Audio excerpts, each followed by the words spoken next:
Hey everybody, Matthew 16:28 has Jesus prophesy that his second coming will occur when some of the people he is talking to at that time are still alive.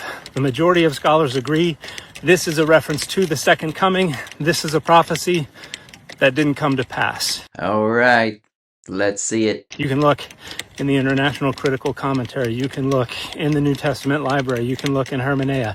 You can look in the Anchor Yale Bible Commentary series. Ah, yes, the Sacred Ritual Listing Commentary Series. Still waiting on that argument. The majority reading is that this is a reference to the second coming occurring in the lifetime of the people who were standing there listening to Jesus speak. Scholarship doesn't vote. There's no peer-reviewed census, and Dan doesn't have access to one. Mike Winger hopped on Twitter to tell me that's false, and there's actually a prophecy about the transfiguration. Notice that setup? There are multiple interpretations, but only one is allowed to be reasonable. Everyone else is about to get labeled. This is one of multiple different interpretations of this passage that is motivated by dogmatism, specifically the dogma that this prophecy must be true and cannot fail. This is one of my favorite moves of Dan's. Assumes his interpretation is neutral and then calls everybody else that disagrees dogmatic.